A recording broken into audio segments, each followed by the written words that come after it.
സകലത്തിന്റെയും സൃഷ്ടാം പിതാവുമായ ദൈവത്തിന്റെയും കർത്താവായ യേശുക്രിസ്തുവിന്റെയും നാമത്തിൽ ഏവർക്കും സ്നേഹവന്ദനം. ഇന്ന് നവംബർ 20. ഇന്ന് നമ്മൾ വായിക്കുന്ന ആദ്യത്തെ വായനാഭാഗം നെഹമ്യാവ് 8-ാം അധ്യായം. നെഹമ്യാവ് 8-ാം അധ്യായം 1-ാം വാക്യം മുതൽ. അങ്ങനെ ഇസ്രായേൽ മക്കൾ തങ്ങളുടെ പട്ടണങ്ങളിൽ പാർത്തിരിക്കുമ്പോൾ 7-ാം മാസത്തിൽ സർവ്വജനവും നീർവാതിലിന്റെ മുമ്പിലുള്ള വിശാല സ്ഥലത്ത് ഒരുമനപ്പെട്ട് വന്നുകൂടി. യഹോവ ഇസ്രായേലിന് കൽപ്പിച്ചു കൊടുത്ത മോശയുടെ ന്യായപ്രമാണ പുസ്തകം കൊണ്ടുവരുവാൻ എസ്രാ ശാസ്ത്രിയോട് പറഞ്ഞു. 7-ാം മാസം 1-ാം തീയതി എസ്രാ പുരോഹിതൻ പുരുഷന്മാരും സ്ത്രീകളും കേട്ട് ഗ്രഹിപ്പാൻ പ്രാപ്തിയുള്ള എല്ലാവരുമായ സഭയുടെ മുമ്പാകെ ന്യായപ്രമാണം കൊണ്ടുവന്നു. നീർവാതിലിനെതിരെയുള്ള വിശാല സ്ഥലത്ത് വെച്ച് രാവിലെ തുടങ്ങി ഉച്ചവരെ പുരുഷന്മാരും സ്ത്രീകളും ഗ്രഹിപ്പാൻ പ്രാപ്തിയുള്ള എല്ലാവരും കേൾക്കെ ന്യായപ്രമാണ പുസ്തകം വായിച്ചു. സർവ്വജനവും ശ്രദ്ധിച്ചു കേട്ടു. ഈ ആവശ്യത്തിന് ഉണ്ടാക്കിയിരുന്ന ഒരു പ്രസംഗ പീഠത്തിൽ എസ്രാ ശാസ്ത്രി കയറി നിന്നു. അവന്റെ അരികെ വലത്ത് ഭാഗത്ത് മത്യഥ്യാവ്, ശേമ, അനായാവ്, ഊരിയാവ്, ഹിൽക്കിയാവ്, മയസയാവ് എന്നിവരും ഇടത്ത് ഭാഗത്ത് പെദായാവ്, മീശായേൽ, മൽക്കിയാവ്, ഹാശു, ഹസ്ബദ്ദാന, സെക്കരിയാവ്, മെശൂലാം എന്നിവരും നിന്നു. എസ്രാ സകല ജനവും കാണെ പുസ്തകം വിടർത്തി. അവൻ സകല ജനത്തിനും മീതെയായിരുന്നു. അത് വിടർത്തിയപ്പോൾ ജനമെല്ലാം എഴുന്നേറ്റ് നിന്നു. എസ്രാ മഹാദൈവമായ യഹോവയെ സ്തുതിച്ചു. ജനമൊക്കെയും കൈയുയർത്തി ആമേൻ ആമേൻ എന്ന് പ്രതിവചനം പറഞ്ഞു വണങ്ങി സാഷ്ടാംഗം വീണ് യഹോവയെ നമസ്കരിച്ചു. ജനം താന്താന്റെ നിലയിൽ തന്നെ നിന്നിരിക്കെ യേശുവ, ബാനി, ശെരബ്യാവ്, യാമീൻ, അക്കൂബ്, ശെബത്തായി, ഹോദിയാവ്, മയസയാവ്, കെലീദ, അസരിയാവ്, യോസാബാദ്, ഹാനാൻ, പെലായാവ് എന്നിവരും ലേവരും ജനത്തിന് ന്യായപ്രമാണത്തെ പൊരുൾ തിരിച്ചു കൊടുത്തു. ഇങ്ങനെ അവർ ദൈവത്തിന്റെ ന്യായപ്രമാണ പുസ്തകം തെളിവായി വായിച്ചു കേൾപ്പിക്കുകയും വായിച്ചത് ഗ്രഹിപ്പാൻ തക്കവണ്ണം അർത്ഥം പറഞ്ഞു കൊടുക്കുകയും ചെയ്തു. ദേശാധിപതിയായ നെഹമ്യാവും ശാസ്ത്രിയായ എസ്രാ പുരോഹിതനും ജനത്തെ ഉപദേശിച്ചു പോന്ന ലേവരും സകല ജനത്തോടും, ഈ ദിവസം നിങ്ങളുടെ ദൈവമായ യഹോവയ്ക്ക് വിശുദ്ധമാകുന്നു. നിങ്ങൾ ദുഃഖിക്കരുത്, കരകയുമരുത് എന്ന് പറഞ്ഞു. ജനമെല്ലാം ന്യായപ്രമാണ വാക്യങ്ങളെ കേട്ടപ്പോൾ കരഞ്ഞുപോയിരുന്നു. അനന്തരം അവൻ അവരോട്, നിങ്ങൾ ചെന്ന് മൃഷ്ടാന്ന ഭോജനവും മധുരപാനീയവും കഴിച്ച് തങ്ങൾക്കായി വട്ടം കൂട്ടിയിട്ടില്ലാത്തവർക്ക് പകർച്ചു കൊടുത്തയപ്പിൻ. ഈ ദിവസം നമ്മുടെ കർത്താവിന് വിശുദ്ധമാകുന്നു. നിങ്ങൾ ദുഃഖിക്കരുത്, യഹോവയെങ്കിലെ സന്തോഷം നിങ്ങളുടെ ബലമാകുന്നുവല്ലോ എന്ന് പറഞ്ഞു. അവണ്ണം ലേവരും, നിങ്ങൾ മിണ്ടാതിരിപ്പിൻ, ഈ ദിവസം വിശുദ്ധമല്ലോ, നിങ്ങൾ ദുഃഖിക്കരുത് എന്ന് പറഞ്ഞ് സർവ്വജനത്തെയും സാവധാനപ്പെടുത്തി. തങ്ങളോട് പറഞ്ഞ വചനം ബോധ്യമായതുകൊണ്ട് ജനമെല്ലാം പോയി തിന്നുകയും കുടിക്കുകയും പകർച്ച കൊടുത്തയക്കുകയും അത്യന്തം സന്തോഷിക്കുകയും ചെയ്തു. പിറ്റന്നാൾ സർവ്വജനത്തിന്റെ പിതൃഭവന തലവന്മാരും പുരോഹിതന്മാരും ലേവരും ന്യായപ്രമാണ വാക്യങ്ങളെ കേൾക്കേണ്ടതിന് എസ്രാ ശാസ്ത്രിയുടെ അടുക്കൽ ഒന്നിച്ചുകൂടി. യഹോവ മോശ മുഖാന്തരം കൽപ്പിച്ച ന്യായപ്രമാണത്തിൽ ഇസ്രായേൽ മക്കൾ 7-ാം മാസത്തിലെ ഉത്സവത്തിൽ കൂടാരങ്ങളിൽ പാർക്കണമെന്നും എഴുതിയിരിക്കുന്നത് പോലെ കൂടാരങ്ങൾ ഉണ്ടാക്കേണ്ടതിന് നിങ്ങൾ മലയിൽ ചെന്ന് ഒലിവ് കൊമ്പ്, കാട്ടൊലിവ് കൊമ്പ്, കൊഴുന്തുകൊമ്പ്, ഈന്തുമടൽ, തഴച്ച വൃക്ഷങ്ങളുടെ കൊമ്പ് എന്നിവ കൊണ്ടുവരുവെന്ന് തങ്ങളുടെ എല്ലാ പട്ടണങ്ങളിലും യെരുശലേമിലും അറിയിച്ച് പ്രസിദ്ധപ്പെടുത്തണമെന്നും എഴുതിയിരിക്കുന്നതായി അവർ കണ്ടു.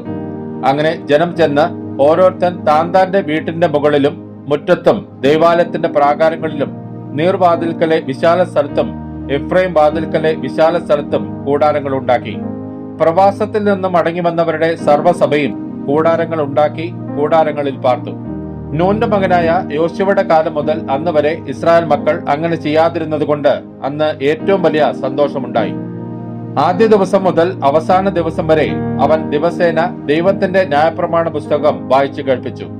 അങ്ങനെ അവർ 7 ദിവസം ഉത്സവം ആചരിച്ചു. 8-ാം ദിവസം നിയമപ്രകാരം വിശുദ്ധ സഭായോഗം കൂടുകയും ചെയ്തു. ഇന്ന് നമ്മൾ വായിക്കുന്ന രണ്ടാമത്തെ വായനാഭാഗം യോവേൽ 3-ാം അധ്യായം. യോവേൽ 3-ാം അധ്യായം 1-ാം വാക്യം മുതൽ. ഞാൻ യഹൂദയുടെയും യെരുശലേമിന്റെയും സ്ഥിതി മാറ്റുവാനുള്ള നാളുകളിലും കാലത്തിലും ഞാൻ സകല ജാതികളെയും കൂട്ടി യഹോശാഫാത്ത് താഴ്വരയിൽ ചെല്ലുമാറാക്കുകയും എന്റെ ജനം നിമിത്തവും എന്റെ അവകാശമായ ഇസ്രായേൽ നിമിത്തവും അവരോട് വ്യവഹരിക്കുകയും ചെയ്യും. അവർ അവരെ ജാതികളുടെ ഇടയിൽ ചിതറിച്ച് എന്റെ ദേശത്തെ വിഭാഗിച്ചു കളഞ്ഞുവല്ലോ. അവർ എന്റെ ജനത്തിന് ചീട്ടിട്ട് ഒരു ബാലനെ ഒരു വേശ്യയ്ക്ക് വേണ്ടി കൊടുക്കുകയും ഒരു ബാലയെ വിറ്റ് വീഞ്ഞു കുടിക്കുകയും ചെയ്തു. സോരും സീദോനും സകല ഫിലിസ്ത്യ പ്രദേശവുമായുള്ളവേ, നിങ്ങൾക്ക് എന്നോട് എന്ത് കാര്യം? നിങ്ങളോട് ചെയ്തതിന് നിങ്ങൾ എനിക്ക് പകരം ചെയ്യുമോ? അല്ല, നിങ്ങൾ എന്നോട് വല്ലതും ചെയ്യുന്നുവെങ്കിൽ ഞാൻ വേഗമായും ശീഘ്രമായും നിങ്ങളുടെ പ്രവൃത്തി നിങ്ങളുടെ തലമേൽ തന്നെ വരുത്തും. നിങ്ങൾ എന്റെ വെള്ളിയും പൊന്നും എടുത്ത് എന്റെ അതിമനോഹര വസ്തുക്കൾ നിങ്ങളുടെ ക്ഷേത്രങ്ങളിലേക്ക് കൊണ്ടുപോയി യഹൂദ്യരെയും യെരുശലേമിനെയും അവരുടെ അതിരുകളിൽ നിന്ന് ദൂരത്ത് അകറ്റുവാൻ തക്കവണ്ണം നിങ്ങൾ അവരെ യവനന്മാർക്ക് വിറ്റുകളഞ്ഞു. എന്നാൽ നിങ്ങൾ അവരെ വിറ്റുകളഞ്ഞിടത്ത് നിന്ന് ഞാൻ അവരെ ഉണർത്തുകയും നിങ്ങളുടെ പ്രവൃത്തി നിങ്ങളുടെ തലമേൽ തന്നെ വരുത്തുകയും ചെയ്യും. ഞാൻ നിങ്ങളുടെ പുത്രന്മാരെയും പുത്രിമാരെയും യഹൂദ്യർക്ക് വിറ്റുകളയും. അവർ അവരെ ദൂരത്തുള്ള ജാതിയായ ശെബായർക്ക് വിറ്റുകളയും. യഹോവ അത് അരുളി ചെയ്തിരിക്കുന്നു. ഇത് ജാതികളുടെ ഇടയിൽ വിളിച്ചു പറവിൻ. വിശുദ്ധ യുദ്ധത്തിന് ഒരുങ്ങിക്കൊള്ളുവിൻ. വീരന്മാരെ ഉദ്യോഗിപ്പിപ്പിൻ. സകല യോദ്ധാക്കളും അടുത്തു വന്ന് പുറപ്പെടട്ടെ. നിങ്ങളുടെ കൊഴുക്കളെ വാളുകളായും വാക്കത്തികളെ കുന്തങ്ങളായും അടുപ്പിൻ. ദുർബലൻ തന്നെത്താൻ വീരനായി മതിക്കട്ടെ. ചുറ്റുമുള്ള സകല ജാതികളുമായുള്ളവരെ ബന്ധപ്പെട്ട് വന്നുകൂടുവിൻ. യഹോവേ, അവിടേക്ക് നിന്റെ വീരന്മാരെ ഇറങ്ങുമാറാക്കണമേ. ജാതികൾ ഉണർന്ന് യഹോശാഫാത്ത് താഴ്വരയിലേക്ക് പുറപ്പെടട്ടെ. അവിടെ ഞാൻ ചുറ്റുമുള്ള സകല ജാതികളെയും ന്യായം വിധിക്കേണ്ടതിന് ഇരിക്കും. അരിവാൾ ഇടുവിൻ, കൊയ്ത്തിന് വിളഞ്ഞിരിക്കുന്നു. വന്ന് ചവിട്ടുവിൻ, ചക്ക നിറഞ്ഞിരിക്കുന്നു, തൊട്ടികൾ കവിഞ്ഞിരിക്കുന്നു. അവരുടെ ദുഷ്ടത വലുതല്ലോ. വിധിയുടെ താഴ്വരയിൽ അസംഖ്യം സമൂഹങ്ങളെ കാണുന്നു. വിധിയുടെ താഴ്വരയിൽ യഹോവയുടെ ദിവസം അടുത്തിരിക്കുന്നു. സൂര്യനും ചന്ദ്രനും ഇരുണ്ടുപോകും, നക്ഷത്രങ്ങൾ പ്രകാശം നൽകുകയുമില്ല. യഹോവ സിയോനിൽ നിന്ന് ഗർജിച്ച് യെരുശലേമിൽ നിന്ന് തന്റെ നാദം കേൾപ്പിക്കും. ആകാശവും ഭൂമിയും കുലുങ്ങിപ്പോകും. എന്നാൽ യഹോവ തന്റെ ജനത്തിന് ശരണവും ഇസ്രായേൽ മക്കൾക്ക് ദുർഗവുമായിരിക്കും. അങ്ങനെ ഞാൻ എന്റെ വിശുദ്ധ പർവ്വതമായ സിയോനിൽ വസിക്കുന്നവനായി നിങ്ങളുടെ ദൈവമായ യഹോവയെന്ന് നിങ്ങൾ അറിയും. യെരുശലേം വിശുദ്ധമായിരിക്കും. അന്യജാതിക്കാർ ഇനി അതിൽ കടക്കുകയുമില്ല. അന്നാളിൽ പർവ്വതങ്ങൾ പുതുവീഞ്ഞ പൊഴിക്കും, കുന്നുകൾ പാലൊഴുക്കും, യഹൂദയിലെ എല്ലാ തോടുകളും വെള്ളമൊഴുക്കും. യഹോവയുടെ ആലയത്തിൽ നിന്ന് ഒരു ഉറവ് പുറപ്പെട്ട് സിത്തീം താഴ്വരയെ നനയ്ക്കും. യഹൂദ ദേശത്ത് വെച്ച് കുറ്റമില്ലാത്ത രക്തം ചൊരിഞ്ഞ് അവരോട് ചെയ്ത സാഹസം ഹേതുവായി മിസ്രയീം ശൂന്യമായി തീരുകയും ഏദോം നിർജ്ജന മരുഭൂമിയായി ഭവിക്കുകയും ചെയ്യും. യഹൂദയ്ക്കോ സദാകാലത്തേക്കും യെരുശലേമിന് തലമുറ തലമുറയോളവും നിവാസികൾ ഉണ്ടാകും. ഞാൻ പോക്കിയിട്ടില്ലാത്ത അവരുടെ രക്തപാതകം ഞാൻ പോക്കും. യഹോവ സിയോനിൽ വസിച്ചുകൊണ്ടിരിക്കും. ഇന്ന് നമ്മൾ വായിക്കുന്ന മൂന്നാമത്തെ വായനാഭാഗം അപ്പോസ്തലനായ പൗലോസ് തെസ്സലോനിക്കർക്ക് എഴുതിയ രണ്ടാം ലേഖനം 3-ാം അധ്യായം. അപ്പോസ്തലനായ പൗലോസ് തെസ്സലോനിക്കർക്ക് എഴുതിയ രണ്ടാം ലേഖനം 3-ാം അധ്യായം 1-ാം വാക്യം മുതൽ. ഒടുവിൽ സഹോദരന്മാരെ, കർത്താവിന്റെ വചനം നിങ്ങളുടെ അടുക്കൽ എത്തിയതുപോലെ വേഗം വ്യാപിച്ച് മഹത്വപ്പെടുവാനും വല്ലാത്തവരും ദുഷ്ടന്മാരുമായ മനുഷ്യരുടെ കയ്യിൽ നിന്ന് ഞങ്ങൾ വിടുവിക്കപ്പെടുവാനും ഞങ്ങൾക്ക് വേണ്ടി പ്രാർത്ഥിപ്പിൻ. വിശ്വാസം എല്ലാവർക്കുമില്ലല്ലോ. കർത്താവോ വിശ്വസ്തൻ. അവൻ നിങ്ങളെ ഉറപ്പിച്ച് ദുഷ്ടന്റെ കയ്യിൽ അകപ്പെടാതെ വണ്ണം കാത്തുകൊള്ളും. ഞങ്ങൾ ആജ്ഞാപിക്കുന്നത് നിങ്ങൾ ചെയ്യുന്നുവെന്നും മേലാലും ചെയ്യുമെന്നും ഞങ്ങൾ നിങ്ങളെക്കുറിച്ച് കർത്താവിൽ ഉറച്ചിരിക്കുന്നു. കർത്താവ് താൻ നിങ്ങളുടെ ഹൃദയങ്ങളെ ദൈവത്തിന്റെ സ്നേഹത്തിലേക്കും ക്രിസ്തുവിന്റെ സഹിഷ്ണുതയിലേക്കും തിരിക്കുമാറാകട്ടെ. സഹോദരന്മാരെ, ഞങ്ങളോട് പ്രാപിച്ച പ്രമാണം വിട്ട് ക്രമം കെട്ട് നടക്കുന്ന ഏതു സഹോദരനോടും അകന്നുകൊള്ളണമെന്ന് നമ്മുടെ കർത്താവായ യേശുക്രിസ്തുവിന്റെ നാമത്തിൽ ഞങ്ങൾ നിങ്ങളോട് ആജ്ഞാപിക്കുന്നു. ഞങ്ങളെ അനുകരിക്കേണ്ടത് എങ്ങനെയെന്ന് നിങ്ങൾ തന്നെ അറിയുന്നുവല്ലോ. ഞങ്ങൾ നിങ്ങളുടെ ഇടയിൽ ക്രമം കെട്ട് നടന്നിട്ടില്ല. ആരുടെയും ആഹാരം വെറുതെ അനുഭവിച്ചിട്ടുമില്ല. നിങ്ങളിൽ ആർക്കും ഭാരമായി തീരരുത് എന്ന് വെച്ച് ഞങ്ങൾ അധ്വാനത്തോടും പ്രയാസത്തോടും കൂടെ രാപ്പകൽ വേല ചെയ്തു പോന്നത് അധികാരമില്ലാഞ്ഞിട്ടല്ല, അനുകരിപ്പാൻ നിങ്ങൾക്ക് ഞങ്ങളെ മാതൃകയാക്കി തരേണ്ടതിനത്രേ.